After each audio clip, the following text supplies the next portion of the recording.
Bona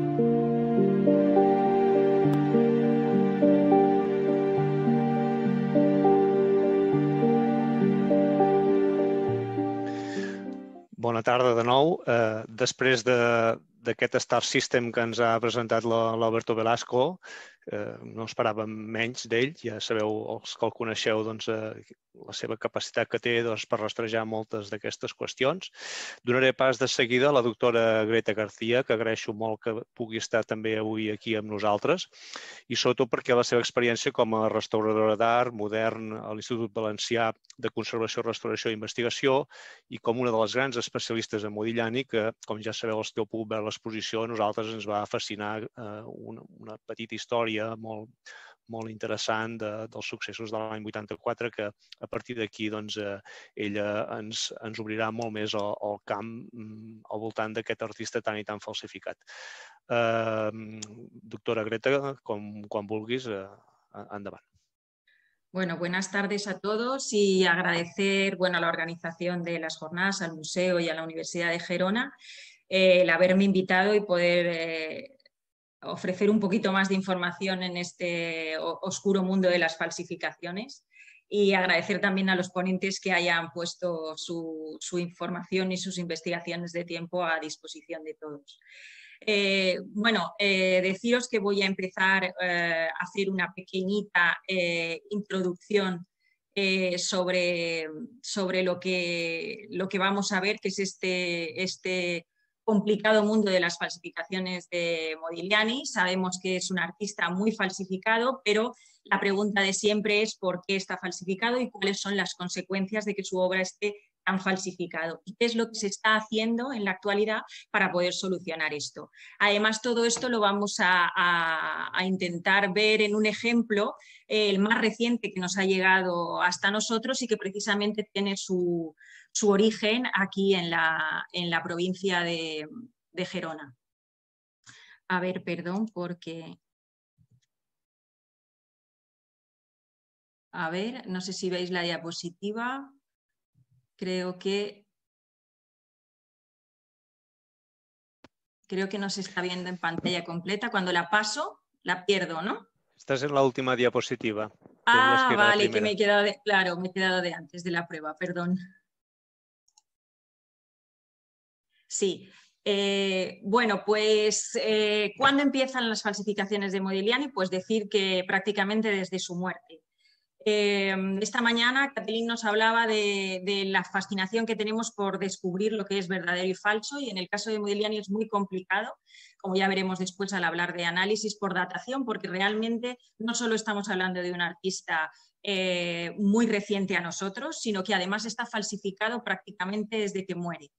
Y esto es así porque tiene una trágica muerte, muere en la pobreza, enfermo, justo en el momento en el que estaba siendo reconocida su obra, y además al día siguiente su mujer se suicida embarazada de 9 meses. Esto crea una gran tragedia en el colectivo de artistas del momento, y entonces a partir de ahí se empiezan a realizar tanto obras en homenaje a su estilo tan personal como falsificaciones. Aquí en la diapositiva vemos la fotografía de su último marchante, quien muy poco tiempo después empieza a acudir a Kisling, que es un artista con el que él también trabajaba y amigo de Modigliani, quien le acaba algunas obras de Modigliani y quien probablemente realiza algunas de las obras porque está empezando a haber demanda de sus obras en el mercado, aunque todavía no está cotizado. Entonces se empieza a entrar en este juego. Para entender un poco este momento del París de la época y del momento en el que muere Modigliani, recomiendo esta película de Los amantes de Montparnasse, que se tradujo así en España cuando se estrenó en el 74, pero que realmente se llama Montparnasse 19, y que cuenta justo el último año de Modigliani en París. Os he puesto esta otra de Andy García, que se estrenó en el 2004, que no os recomiendo para nada porque no explica nada y crea un poco más de confusión y alimenta la falsa leyenda de rivalidad entre Picasso y Modigliani. Pero bueno, no solo está el problema de las falsificaciones de Modigliani, sino también aparece muy recientemente el problema de los certificados falsos de autenticidad de las obras. En esta diapositiva vemos dos de las modelos habituales de Modigliani, Janka Jodorowská, que era la mujer de su último marchante, y Lunia Chejovska, que en los años 40 y 50 viven arruinadas, no tienen dinero y acuden a ellas para que hagan certificados de autenticidad de obras. Y entonces, bueno, pues obligadas por la necesidad los hacen y empiezan a circular las obras y los certificados. Esto también aumenta cuando la hija de Modigliani, que no conoció al artista, puesto que murió cuando ella tenía 1 año y que decide cuando es joven viajar a París y recoger información sobre su padre y publicar un libro, funda los archivos legales de Amadeo Modigliani y empieza a certificar el nombre de su padre, pero realmente sin tener conocimiento. Pero bueno, todo esto de las falsificaciones y de las certificaciones no es nuevo, lo sabemos ya, hemos estado viendo esta mañana varias alusiones a la película de Orson Welles en las que muestra cómo está funcionando a principios de los años 70 el mundo de las falsificaciones. Y no solo Émile Deory falsifica a Modigliani, también está Antonio Massey, Tom Keating, que tuvo un programa muy aclamado en la BBC, e incluso recientemente se están recuperando archivos. Radio Televisión Española tiene en internet este documental que recomiendo que busquéis y que Émile Deory cuenta en una larga entrevista de 40 minutos a Joaquín Soler Serrano, que tenía el programa Fondo en el año 76. Esta entrevista se le hace justo 1 año antes de que se suicidara. Y entonces Émile Deory cuenta, no solo es interesante por lo que cuenta, sino por la actitud que tiene él cuando ya se ha descubierto todas las obras que realizaba. Pero mucho más reciente es este otro falsificador muy conocido, Ken Peverney, que él mismo ha escrito un libro que se llama El comprador es el último responsable, la vida de un falsificador de arte en Estados Unidos, donde confiesa que él mismo ha colado más de 2000 obras, tanto en colecciones privadas como en museos. Pero bueno, el descubrimiento de las falsificaciones y el aumento del valor de sus obras en Modigliani siempre ha ido en paralelo. Vemos aquí en este gráfico un aumento de las cotizaciones que solo corresponde a los 10 últimos años, pero las cotizaciones de sus obras han ido aumentando desde prácticamente su muerte, porque realmente en 1909 sus remates alcanzan 1.500 francos por su obra, y solo 5 años después hay registros de obras que se venden por 15.000. Pero después de la Segunda Guerra Mundial es cuando realmente el mercado norteamericano empieza a introducir sus obras en las colecciones, y en 1981 el Museo de l'Orangerie de París organiza una gran exposición retrospectiva en la que ya se analizan algunas de las obras que participan, y a partir de ahí es donde se da a conocer al mundo y donde empiezan las grandes cotizaciones que han llegado. Su último récord de ventas ha sido por Desnudo tumbado en 2015, alcanzando 170 millones de dólares. Pero todo esto, ¿por qué pasa? Pues realmente pasa porque no hay ninguna institución que tenga la credibilidad suficiente ni que tenga un trabajo serio sobre el artista y que sirva de referencia para acudir a ella cuando se va a hacer una venta o incluso alguna exposición en la que se quiera exhibir alguna obra que no aparece en los catálogos razonados. Entonces, existen 5, aparte de la primera biografía, que incluye un pequeño catálogo razonado del 29, hay 5 catálogos razonados de Modigliani, pero ninguno de los 5 está reconocido, tienen problemas de superposición entre ellos, no incluyen la misma cantidad de obras, algunas obras aparecen en unos y en otros no, y sobre todo muchos de los autores en su momento estuvieron reconocidos, pero están desprestigiados porque incluso alguno de ellos ha sido condenado por estafa. Entonces, si el catálogo razonado no nos sirve, tampoco hay ningún experto ni ninguna institución. Actualmente está el Instituto Amadeo Modigliani, que debe de los fondos de los archivos legales de Modigliani, que la hija traspasó a Christian Parisot, pero que tampoco tiene credibilidad y que no puede servir de referente. Está también el Instituto Restellini, encabezado por Marc Restellini, que comenzó a hacer el catálogo razonado hace más de 15 años, que cobra grandes cantidades de dinero por decidir si las obras van a ser incluidas en su nuevo catálogo razonado, que ya digo que lleva 15 años y nunca sale, y que acaba de comisariar la exposición que está ahora en exhibición en México, que solo incluye 5 obras de Modigliani. Luego también el intento de otro catálogo razonado que estuviera actualizado lo puso en marcha Kenneth Wine con el proyecto Modigliani en Nueva York, pero que tampoco tiene un catálogo razonado ni ha podido acceder a las obras por falta de financiación. Y recientemente ha surgido la Fundación de Amadeo Modigliani, a la que yo pertenezco, pero que no se está dedicando a la autentificación ni a la expertización de obras, porque de momento es un tema muy complicado y porque legalmente, bueno, pues los que se dedican o conocen el mundo de las autentificaciones, si decides no incluir una obra en un listado o en un catálogo razonado, puede ser demandado por algún coleccionista que tenga algún abogado que te arruine. Y entonces, bueno, pues la Fundación se dedica a otros fines como divulgar la figura de Modigliani por el mundo con una exposición interactiva y, bueno, un poco reconocer también la figura de Modigliani como italiano. Pero bueno, hablando también de las consecuencias de todo esto que he intentado exponer brevemente, llegamos a la exposición de Génova de la que hablábamos esta mañana, que se inaugura en 2017 en el Palazzo Ducal de Génova y que unas semanas antes de su clausura se denuncia que 60 de las 60 obras que estaban expuestas, 21 eran falsas. Los carabinieri las intervienen y las llevan a expertizar por un perito conocedor de la obra de Modigliani, que es una conservadora de la Galería Nacional de Arte Moderno. Es un perito que conoce la obra de Modigliani, pero que tiene incompatibilidades para ser perito y es retirado porque había compartido publicaciones con uno de los comisarios de la exposición. Se designa otro perito por la Corte italiana, que realmente los peritos judiciales, algunos son conocedores de la obra y otros no. Esto lo que hace es que dificulta muchas veces que los estudios puedan ser comparados con la información que tiene un experto en el artista. Pero bueno, por lo que sé actualmente el caso tiene designado este perito que digo, tiene designado un perito caligráfico, tiene 2 científicos analizando las obras y todavía no se ha cerrado el caso, pero estaba a punto de cerrarse porque incluso tuvo que intervenir el FBI de Estados Unidos porque 10 de las obras del grupo de las 21 que están intervenidas era un marchante de origen húngaro que estaba afincado en Estados Unidos y que parece que era el origen de todo el cuerpo de falsificaciones. Pero bueno, las consecuencias es que a la hora de intentar vender o comprar o exponer una obra de Modigliani hay una gran duda y sobre todo un gran miedo.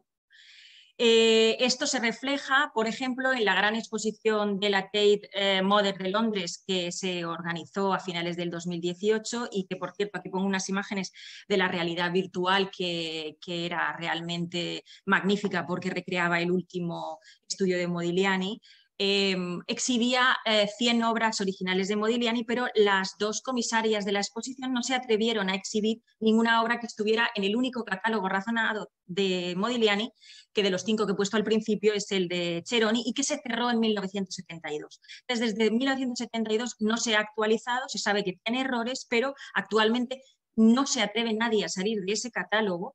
no vaya a ser que pase como en Génova.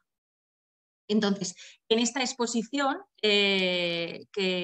como digo, exhibía 100 obras, lo interesante fue que, como consecuencia de lo que pasó en Génova, varias de las instituciones prestatarias de obras de Modigliani decidieron analizar con los medios y los instrumentos que tuvieran en sus instituciones las obras que iban a prestar y la publicación Burlington Magazine ha publicado varios artículos en diferentes meses con los resultados de los estudios y de los análisis. Entonces, esto ya está creando un cuerpo de información que puede servir para ir comparando los casos de dudas de autenticidad.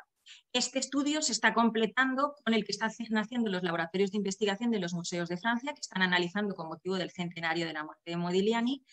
pues todas las obras que tienen en sus colecciones públicas, las están analizando, tienen un presupuesto de 425.000 euros para esta investigación y piensan finalizarla y publicarlo en breve. Pero bueno, vamos al caso que os decía al principio sobre los Modigliani y aquí vamos a ver es muy interesante porque en las ponencias de esta mañana hemos ido viendo muchos casos sobre las falsificaciones de documentos, sobre las obras que no se puede realmente saber si son auténticas o no se puede demostrar incluso con los análisis científicos. Entonces, este es un ejemplo muy didáctico sobre todo esto que estábamos hablando. Entonces, yo lo he titulado el caso Utrecht. Y bueno, decir que como nos pasa un poco a los frikis de un tema en concreto, pues estamos tiempo investigando por ahí y en el 2017 encontramos que se habían vendido en una casa de subastas online de Taiwán 2 obras de Modigliani que aparentemente no tenían las características de una obra de Modigliani. Esta se subastó por casi $500.000 y esta otra por 650.000. Entonces, lo que hicimos fue comprobar que también había otras obras muy similares a esta y con una procedencia también muy parecida a la venta en la misma casa de subastas. Y se informó al Grupo de Patrimonio de Policía Nacional, pero al no estar a la venta en el territorio nacional no se podían intervenir para su investigación y como tampoco estaban en territorio europeo tampoco se pudo hacer a través de Interpol. Bueno, y después de esto pasó el tiempo, pasaron 2 años y casualmente apareció una obra, una obra muy parecida a esta y cuando en una galería de Valencia. Y cuando el Grupo Autonómico de Patrimonio de la Policía fue a intervenirla para investigar, se encontró con que había otras 2 más y un dibujo que tenían la misma procedencia y que eran muy parecidas a las que habíamos visto que se habían vendido y que estaban a la venta. Lo único que se encontró de esta primera es que había aparecido recientemente en la prensa en una casa de subastas que tenía sede en Andorra y en Luxemburgo y que se cuestionaba en este artículo la autenticidad de la obra. Pero bueno, voy a explicar un poquito brevemente cuando una obra, en este caso de Modigliani o otros casos que nos consulta la Unidad de Patrimonio de la Policía Autonómica, nos viene para investigar. El Instituto Valenciano de Restauración lo que hace es que, como en todo expertizaje científico o como toda autentificación moderna, lo que hace es abordarla en los 3 aspectos que son necesarios. Primero, investigar toda la documentación que acompaña la obra, después hacer un estudio material directo de la obra con técnicas de análisis de imagen, con distintas longitudes de onda, con distintos aumentos para ver los distintos aspectos que queremos comprobar y después análisis de materiales que se hacen ex professo y que no solo nos van a servir en este caso, por ejemplo, para datar o descartar materiales que se hayan podido utilizar, sino también para compararlos con los que habitualmente utilizaba el artista. Entonces, respecto al primer apartado, al de la documentación, vemos que en este caso, esta obra que voy a ejemplificar, de estas 4 que hemos visto, voy a ejemplificarlo un poco más con esta porque era como la que más documentación la acompañaba. El primer cajón, que es el de los certificados de autenticidad, vemos que va acompañada de un certificado de Arthur Panfield, que es uno de los certificadores de Modigliani de los años 50, habitual, que es uno de los que redactó uno de los catálogos razonados y que, bueno, en su momento tenía su prestigio. El certificado de autenticidad es auténtico, no como en otros casos en los que nos podemos encontrar certificados falsificados, y que nos dice también que el certificado es auténtico. Otro de los aspectos de la documentación que la acompaña es las colecciones a las que la obra ha pertenecido. Sabemos que siempre se busca el currículum de la obra y que de este currículum, en especial la primera procedencia, o sea, la directa de la galería o del primer marchante del artista o directamente de manos del artista, la primera colección siempre suele ser la más dudosa. Entonces, en este caso, que era la de Madame Charpentier de París, no había ninguna documentación y no se ha encontrado ninguna colección de esta persona que hubiera nunca expuesto ni si conociera obras del artista. Pero la segunda colección, de la que pasa de manos de Madame Charpentier a la segunda colección, es la de Madame Rivas y Emilio Rivas, madre e hija, que son a su vez hermana y sobrino del famoso cartelista catalán Emili Vilà, que nació en Llagostera en 1887 y que murió allí también en el 67. Entonces, aquí vemos a Emili Ribas en una foto. El sobrino también fue un periodista especializado en arte, fue profesor de historia y estuvo muy relacionado con el mundo del arte en Cataluña. Y para conocer un poco sobre Emili Vilà, lo vemos aquí en una foto en 1906 en Barcelona y en otra en 1925 en París. Entonces, explicar un poco cómo este cartelista catalán se convierte en un famoso cartelista de cine de la época e incluso llega a tener una proposición para trasladarse a Nueva York a trabajar en una importante productora cinematográfica. Bueno, lo rechaza por temas familiares, pero bueno, tiene una gran carrera artística, pero en el crack del 29 se arruina y vuelve a Llagostera a vivir, vende las pocas propiedades que tiene y se traslada a Llagostera a vivir, recupera la casa familiar y se queda ahí a vivir y reúne una colección, la colección de sus obras y la colección de un cuerpo pequeño de obras de artistas conocidos de la época con los que se supone que se ha relacionado como Modigliani. Entonces, estas son imágenes del Museo de Emili Vilà de Llagostera al principio de su inauguración. Y bueno, él lo inaugura, al poco muere y se queda a su cargo su sobrino. Antes de inaugurar el museo, pero cuando ya tenía el cuerpo, este, por ejemplo, es un cartel de la colección de Emili Vilà que se dedicaba a recorrer la Costa Brava y a hacer pequeñas exposiciones en las que exhibía sus obras y las de Modigliani, Corot, Degas, Miró, un poco como un reclamo para atraer a los visitantes. Esta es una imagen del Museo de Emili Vilà en la actualidad. Ahora está cerrado durante una temporada del año, pero abierto en la otra. Lo que pasa es que no tiene muchos visitantes y hay que pedir cita previa. Pero bueno, nos detenemos aquí porque si comparamos un poco algunas de las obras que hemos encontrado colgadas en el museo, vemos que hay cierta similitud con las obras que estamos estudiando. Aquí, por ejemplo, en una obra se ve un poco esta técnica un poco parecida de aguadas transparentes y de líneas oscuras un poco que se quedan entre lo que es el dibujo y la acuarela. Recientemente, esta periodista Belén Stone, una periodista holandesa que veraneaba de pequeña en la Costa Brava y que conoció la figura de Emili Vilà, acaba de publicar una novela basada en un investigador que es el actual director del Museo Vilà y cuenta toda la trayectoria y toda la historia de este cartelista que la verdad es fascinante. Pero bueno, la tercera parte la siguiente colección a la que pertenecen las obras es la de un vicecónsul holandés, que es Walters van Hattum, que compra las obras a la colección Vilà y que las expone en 1968 en el Museo de Utrecht. Entonces, el tercer cajón, que son las obras de la parte de documentación, las obras, las exposiciones en las que han participado las obras, nos aparecen dos. En 1968 el Museo Central de Utrecht y en 2015 el Museo de Seúl. Entonces, nos ponemos en contacto con el Museo de Utrecht, nos facilita toda la documentación de la exposición en la que averiguamos que realmente existió una exposición en Utrecht que se inaugura en el 68 y que todas las obras que participan en la exposición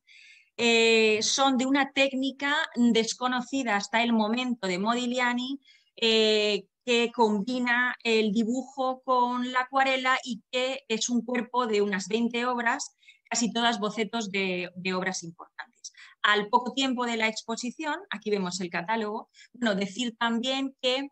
los comisarios de la exposición son Arthur Pamphile, que casualidad era el que había emitido los certificados de autenticidad antes de que las obras pasaran de la colección Vilà a la del vicecónsul holandés, y el que había hecho las fichas de este catálogo era el sobrino de Émile Vilar, curiosamente el que se había hecho cargo de los cuadros.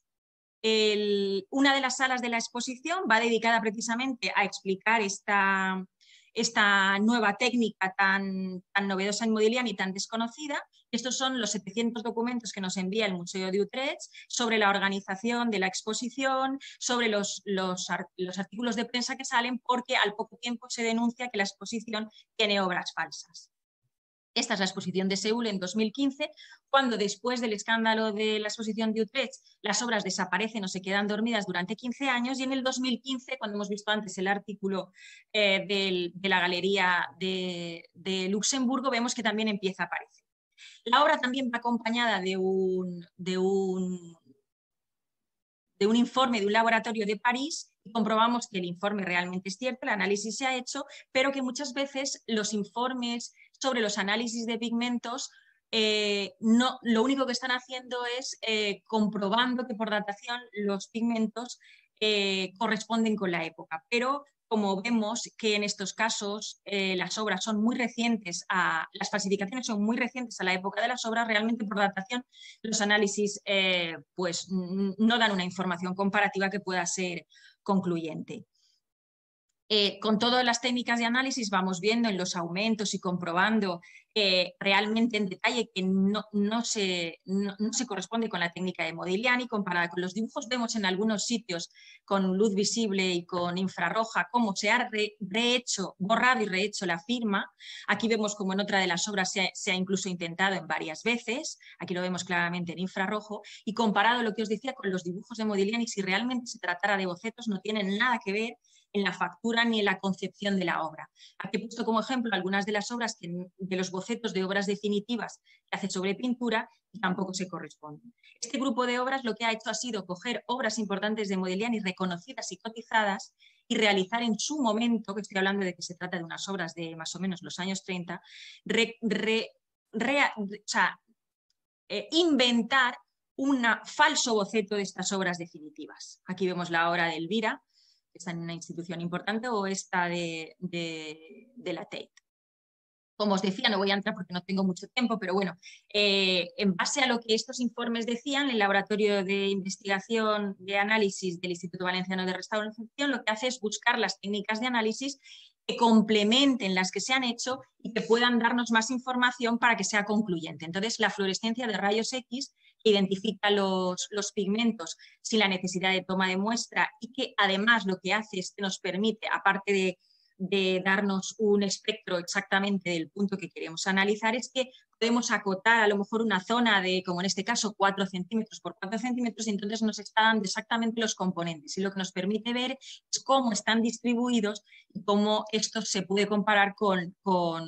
una obra original de Modigliani. Entonces, lo que estamos haciendo es los laboratorios que nos han traído el informe, comparados con los que nosotros hemos realizado y comparados con lo que se ha publicado, como veíamos antes, de los artículos del Barrington Magazine, por eso es tan importante sacar, en este caso, conclusiones que sirvan para demostrar científicamente que se trata de una obra falsa, porque al fin y al cabo lo que los juzgados necesitan son periciales que sirvan para determinar claramente que son obras falsas y que estos casos no se queden sin cerrar y vuelvan otra vez al mercado, que es lo que pasó con las obras en la exposición de Utrecht. Lo que pasó fue que no fue concluyente y que las obras, bueno, pues nos las hemos encontrado 50 años después intentando volver. Bueno, intentando no, se han realizado 2 ventas, pero siguen intentando venderse otra vez en el mercado. Entonces, hace 2 semanas la Policía Autonómica decidió publicar bueno, todo este caso y que junto a otras obras que se habían investigado eran falsas. La prensa autonómica saltó a la nacional a la internacional, porque bueno, este artista es de interés internacional. Y lo que ha hecho el propietario de las 4 obras, Arno Luz Johannes, es que ha publicado un comunicado en el que quiere aclarar que la falsedad de las obras no ha sido dictaminada por un juez todavía. Entonces, que aunque hay una pericial que lo demuestra, no hay una sentencia judicial. Entonces, realmente es lo que explicaba. Están intentando que no pueda ser concluyente una pericial para recuperar las obras. Y bueno, he tenido que ir muy rápido, lo siento, porque tenemos muy poco tiempo, pero bueno, cualquier cosa que queráis me la podéis preguntar o podemos ampliar cualquier información. Muchísimas gracias.